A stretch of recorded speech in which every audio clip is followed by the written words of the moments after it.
All right, so today I want to share a story of the time I recorded and worked with DMX. So basically, this was a couple years ago. DMX books the studio, and honestly, we didn't even think he was going to show up. You know, with those sessions, it's like 50-50. So basically, the time rolls around, it becomes nighttime. He rolls in with like 5 to 10 different people. His baby mama pushing a baby, just comes in, doesn't really say anything, and we go in the back room. We couldn't even put him in the bigger room. We had to do it in our B room because there was already a session booked, which was kind of like, hopefully he likes this room. But he vibed with it. So then I'm just sitting there, right? I'm literally just sitting there, like being like, oh my God, like DMX is behind me. And this is like my first big session ever. Like, holy crap. And I'm basically just zonked out, just waiting for something to happen. I'm just waiting for something to happen, right? And then he looks at me, and the first thing he says to me is like, do you want a shot? He takes out this cardboard paper bag of Hennessy Black and offers me a shot. And when DMX offers you a shot, like, you ain't saying no to that. So obviously I take the shot. And then basically we get in the booth and I set up the microphone, right?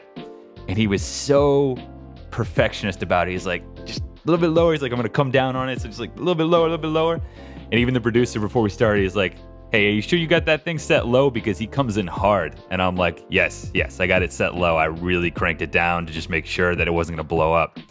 All right, so we do the session. Things are going great. He's looking for a little bit more vibe on his voice, though. So I throw on the CLA vocals, and he loved that. Little side note, by the way. And then we get to this part where basically he lays down a perfect verse. Like, in entirety, it's perfect. Then they want to add one word to the end of it. So I say to the room, like, let's just punch it in. Producer turns around, hits me, and he's like, nah, man, he doesn't punch in. So we scrapped a perfectly good verse just to add one word. He would only do one and done. He would not punch in. And I'm like, okay, damn, I know why you are a legend now. I get it. All right, so we do the session. It's perfect. He like leaves halfway. I have no idea what's going on. I'm like cleaning up these messes. It's crazy.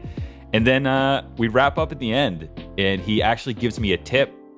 And I'm like, dude, seriously, it was an absolute pleasure. He's like, nah, the pleasure was all mine. So like the nicest guy, so professional, and an absolute legend. And to this day, one of my favorite sessions I have ever done. Just hearing that iconic growl come out of the speakers in front of me that I'm recording, yeah, it gave me chills. And that was the time I got to work with DMX. Listening to him as a child and then getting to work with him as an adult was truly a dream come true.